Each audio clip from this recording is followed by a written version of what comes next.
கர்த்தருடைய பரிசுத்த நாமத்திற்கு மகிமை உண்டாவதாக. இந்த நாளிலே நாம் நவம்பர் மாத வாக்குத்தத்த செய்தி கேட்க போகிறோம். 2025 ஆண்டு ஆரம்பித்த நமக்கு ஆண்டவர் இந்த நாள் வரை நல்லவராயிருந்து, போதுமானவராயிருந்து, நம்மளை பாதுகாத்து, நம்மளை பத்திரமாய் கொண்டு வந்து இந்த நாளிலே அவருடைய சமூகத்தில் நம்ம வைத்திருக்கிறார். அவருடைய பிள்ளைகளாக இருக்கிறோம். பெரிய பாக்கியம் தேவன் நமக்கு பாராட்டியிருக்கிற ரட்சிப்பு, தேவன் நம்மளுக்கு செய்திருக்கிற நன்மைகள் நம்ம அவைகளை பார்ப்பதில்லை. இதற்காக நம் கர்த்தருக்கு ஸ்தோத்திரம் செலுத்தி இந்த வாக்குத்தத்த செய்தியை நாம் கேட்போம். ஏசாயா தீர்க்கதரிசன புஸ்தகம் 60ஆம் அதிகாரம் 2வது வசனம் விதமாக சொல்கிறது.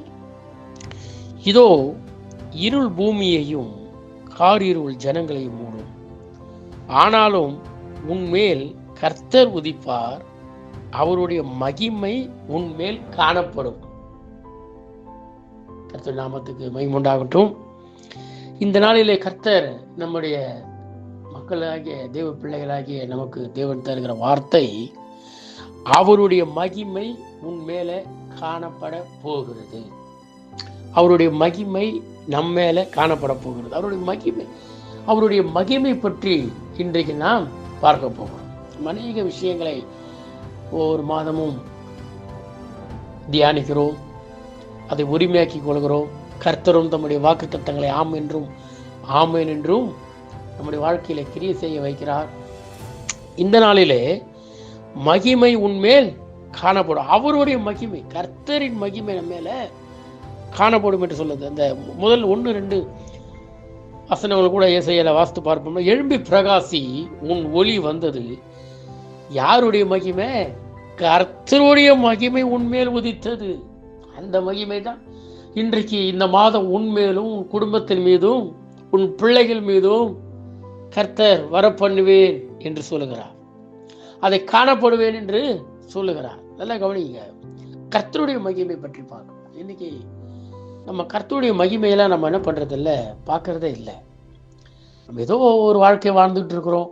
சூழலையே பார்த்து, பிரச்சனையிலேயே பார்த்து, போராட்டத்தையே பார்த்து, வியாதியை பார்த்து, இல்லாத நிலைமையை பார்த்து இருக்கிறதுனால தான் அவருடைய மகிமை எல்லாம் நமக்கு தெரிய மாட்டேங்குது. அவர் எப்படிப்பட்டவர், அவர் எவ்வளவு பெரியவர், அவர் என்ன செய்திருக்கிறார், அவர் என்ன செய்ய போகிறார், இவைகள் எல்லாம் நமக்கு தெரியாமலே போயிடுது. உலகத்தில் இருந்துக்கிட்டு நம்ம என்ன செய்யறோம் அப்படின்னா, பாருங்க, பல நேரம் இதுக்குள்ளவே சிக்குண்டு இருக்கிறோம். ஆனா பைபிள் சொல்லுகிறது, அவருடைய மகிமை பெரிதா இருக்கிறது. கர்த்தர் உண்மையில் உதிப்பார், அவருடைய மகிமை உண்மையில் காணப்படும். இன்றைக்கு அவருடைய மகிமை நம்ம மீது காணப்பட்டா நம்மளுக்கு என்ன நடக்கும்? அவருடைய மகிமைன்னு என்ன கொஞ்சம் பார்ப்போமா? தேவனுடைய நாமத்துக்கு மகிமை உண்டாகட்டும். இந்த மகிமை என்று சொன்னா பாருங்க, அநேகருக்கு மகிமைனா என்னன்னு கேட்டீங்கன்னா ஜனங்களால் என்ன பண்ண முடியாது. சொல்ல மகிமைனா நம்மளால சொல்லுவோம், மகிமைனா மகிமை தான் பாஸ்டர் இல்லை.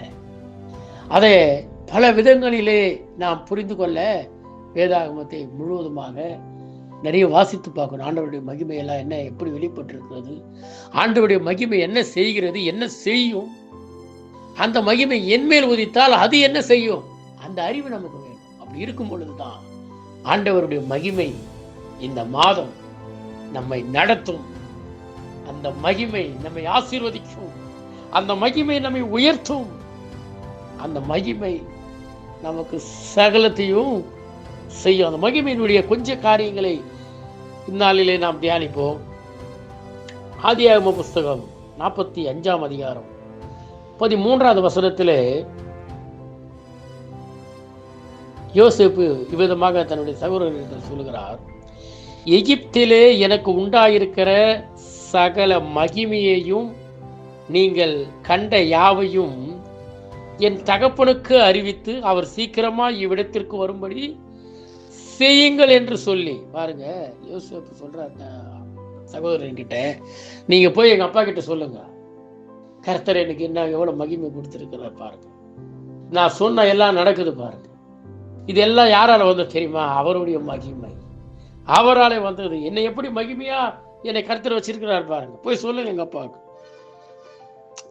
அதாவது மகிமைனா பாருங்க, கர்த்தருடைய மகிமை முழுவதும் நம்மளால் பார்க்க முடியாதுங்க. அவருடைய மகிமைக்கு அளவே எல்லையே இல்லை. அவருடைய மகிமை குளோரி. அது என்ன குளோரின்னு சொல்ற வார்த்தையை நம்ம இன்னும் சரியா உணர்ந்துடல. அதுதான் குளோரி டு காட்னு சொல்றோம். ஆனா நம்ம அதை உணர்றது இல்லை. அவருடைய மகிமை, அவருடைய மகிமையெல்லாம் விஸ்தாரப்படுத்துவாரானால் பார்ப்போம் என்றால் நம்மால் முடியாது. அதுக்கு ஒரு உதாரணத்தை தான் நான் இந்த யோசேப்பு சொல்ற ஒரு காரியம்.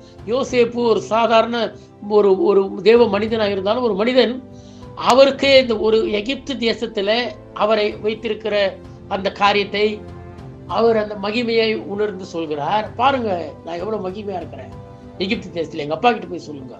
நான் சொல்றேன், ஒரு தேசத்திலேயே ஒரு இதுக்கு முன்னாடி அவருக்கு மேல பார்வோன்னு ஒரு ராஜா இருக்கிறார்.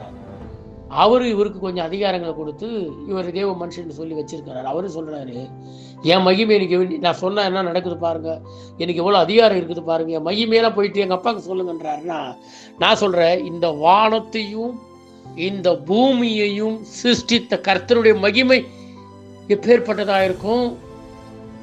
அவர் அந்த மகிமையை உண்மையில காணப்படும்படி செய்வார் என்று இந்த மாதம் சொல்கிறார். சொல்லும் அல்லேலூயா. கர்த்தருடைய நாமத்திற்கு மகிமை உண்டாகட்டும்.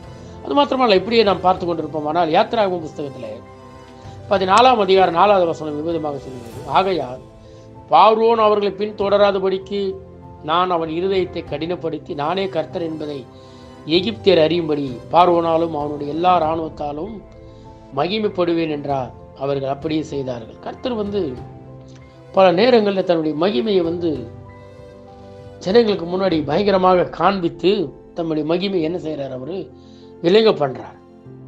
இஸ்ரவேல் மக்கள் முறுமுறுக்கும் பொழுது கூட அவர் என்ன சொன்னார் தெரியுமா? யாத்திராகமம் 16:7, விடியற் காலத்திலே கர்த்தருடைய மகிமை என்ன பண்ணுவீங்க, காண்பீர்கள். ஆச்சரியமா இருக்கும் உங்களுக்கு.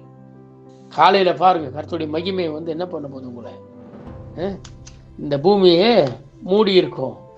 அப்பொழுது நீங்கள் சொல்லுவீங்க, கர்த்தர் மகா மகிமையும் மாட்சிமை நிறைந்த தேவன் என்று. அதனால தேவன் பல நேரங்களிலே தன்னை மகிமைப்படுத்தும்படி அவருடைய வல்லமையை கூட பல நேரங்களிலே காண்பிக்கிறார். பார்வோனுக்கு முன்னாடி எகிப்தில கர்த்தர் 10 விதமான வாதைகளை செய்து அவருடைய மகிமை விலக பண்ணினார். அது மாத்திரமல்ல, சிவந்த சமுத்திரத்தை அவர்கள் கடந்து போகும்போது பார்வோனையும் அவருடைய சேனைகளையும் நடு கடலிலே மூழ்கடித்து கர்த்தர் மகிமையாய் வெற்றி சிறந்து தம்முடைய மகிமையை விளங்க பண்ணினார் என்று பார்க்கிறோம். ஆகவே அன்பான கர்த்தருடைய பிள்ளைகளே, இந்த நாளிலே அவருடைய மகிமையை நாம் என்ன செய்வோம், விசுவாசிப்போம். அவருடைய மகிமையை பார்ப்போம். கொஞ்சம் எல்லாத்தையும் பார்த்தது போதுங்க, நம்ம அவருடைய மகிமை விரும்புங்க. அவருடைய மகிமை என்ன செய்யணும், நம்ம விரும்ப வேண்டும். அவருடைய மகிமையை நாம் அவர் சொல்றாரு பாருங்க, நீங்க கறிக்கு இதுக்காகலாம் பாக்குறீங்க, அவருடைய மகிமை வந்துச்சுன்னா அவர் மகிமையில எல்லாம் உங்களுக்கு வந்துடும். அவருடைய மகிமை இருந்ததுன்னா உங்களுக்கு எல்லாம் வந்துடும். அதுதான் அவர் விரும்புறார். அதாவது மோசே கூட பாருங்க, யாத்திராகமம் புஸ்தகம் 33ஆம் அதிகாரம் 18வது வசனத்துல மோசே என்ன கேட்கிறார் தெரியுமா? தேவனிடத்துல 40 நாட்கள் சீனாய் மலையிலே வனாந்தரத்திலே அவர் மலையின் மீது இருந்து தேவனுடைய வார்த்தைக்காக காத்திருந்து அவர் என்ன கேட்கிறார் தெரியுமா? அப்பொழுது அவன், யாத்திராகமம் 33:18, உம்முடைய மகிமையை எனக்கு காண்பித்து ஆண்டவரே. ஆண்டவரே, 40 நாட்கள் உங்களுடைய சமூகத்தில் அமர்ந்திருக்கிறேன், நான் பசிக்கல, உங்களுக்கு தெரியும் ஆண்டவரே. ஆனா இன்றைக்கு எனக்கு என்ன வேண்டும் தெரியுமா? நீர் யார், எப்படிப்பட்டவர், உங்களுடைய மகிமையை நான் கொஞ்சம் பார்க்கணும்னு விரும்புறேன். அப்ப ஆண்டவர் சொல்றார், யாத்திராகமம் 33:22, என் மகிமை கடந்து போகும்போது நான் உன்னை அந்த கண்மலையின் வெடிப்பில வைத்து நான் கடந்து போக மட்டும் என் கரத்தினால் உன்னை மூடுவேன். மகிமை பார்க்க முடியாது, என் மகிமையை பார்க்கக்கூடிய அளவுக்கு இருக்காது. நான் உன்னை மூடி என் மகிமை கடந்து போகும்போது உனக்கு ஒரு சேதம் வராமல் நான் பாதுகாத்துக்கொள். அன்பான கர்த்தருடைய பிள்ளைகளே, அவருடைய மகிமையை நாம் தேடுவோம், அவருடைய மகிமையை விரும்புவோம், அவருடைய மகிமையை நாம் என்ன செய்ய வேண்டும், போற்ற வேண்டும். பாருங்க, 1 நாளாகமம் 29:11 சொல்லு, கர்த்தாவே மாட்சிமையும் வல்லமையும் மகிமையும் ஜெயமும் மகத்துவமும் உம்முடையவைகள், எல்லா மகிமையும் அவருடையது, அவருக்குரியது. ஆகவே நாம் என்ன செய்யணும் அப்படின்னு கேட்டீங்கன்னா, அவருடைய மகிமையை பார்க்கணும். சங்கீதம் 19:1 சொல்லுது, வானங்கள் தேவனுடைய மகிமையை வெளிப்படுத்துகிறதா. அது மாதிரி பார்க்கறது இல்லை. வானத்தை பாருங்க, இந்த மேகத்தை பாருங்க, நட்சத்திரங்களை பாருங்க, சூரியன் சந்திரனை பாருங்க. அவருடைய வார்த்தையினாலே மகிமைக்காக, அவருடைய மகிமைக்காக இருக்குது இந்த வானங்கள். நம்ம வெளியில வந்து பார்க்கறதே இல்லை, எதையும் பார்க்கறதே இல்லை. நம்ம பார்க்கறதெல்லாம் தேவையில்லாததான் பார்த்துட்டு இருக்கோம். தூங்கி எழுந்தா காலையிலேருந்து சாயங்காலம் வரை ஏதாவது தேவையில்லாததெல்லாம் பார்த்து தேவையில்லாததெல்லாம் செய்து ஆண்டோடைய மகிமையை பார்த்து ஆண்டவர் மகிமையை போற்றுறதில்லை. ஆண்டவர் சொல்றாரு இந்த நாளில் நவம்பர் மாதம், மகனே மகளே, என்னுடைய மகிமையை உண்மையில் நான் காணப்பட போகிறேன். கர்த்தருடைய பிள்ளைகள் எப்படி மகிமை பற்றி அநேக காரியங்கள் இருக்கிறது. அநேக காரியங்களை பார்க்கணும். அதுதான் தாவீது சொல்றார் சங்கீதம் 24, யார் இந்த மகிமையின் ராஜா? பாருங்க, அவருடைய பேர் வந்து மகிமையின் ராஜா. நம்ம எல்லா மகிமைக்கும், இந்த உலகத்தில் இருக்கிற மகிமை மாத்திரமல்ல, பரலோகத்தில் இருக்கிற அநேக மகிமைகளை நாம் ஒரு நாளையில பார்க்க போகிறோம். அந்த மகிமைக்கு எல்லாம் காரணம் கர்த்தர். அவர் மகிமையின் ராஜா என்று சொல்லப்பட்டிருக்கிறார். ஆகவே அன்பான தேவ பிள்ளைகளே, இந்த நவம்பர் மாதம் ஆண்டவர் நம்மை மகிமையினால் நிரப்புவார். ஒருவேளை இதுவரை மகிமையை இழந்த ஒரு வாழ்க்கை வாழலாம், மகிமை இல்லாம இருக்கலாம், ஒரு பிரகாசம் இல்லாம இருக்கலாம். இதுவரை வாழ்க்கையில எதுவுமே இல்லைன்ற நான் சொல்றேன். இந்த நாளில கர்த்தர் சொல்ற வார்த்தையே கர்த்தருடைய ஊழியக்காரனா இருந்து சொல்றேன். கர்த்தருடைய மகிமை உன்மேல் காணப்படும்படி கர்த்தர் செய்வார். அநேகர் பார்த்து சொல்லுவார்கள், உனக்குள் கர்த்தர் இருக்கிறார், மகிமை இருக்கிறது, உன்னுடைய காரியங்கள் ஜெயமா இருக்கிறது என்று உயர்வை கர்த்தர் உனக்கு தருவார்.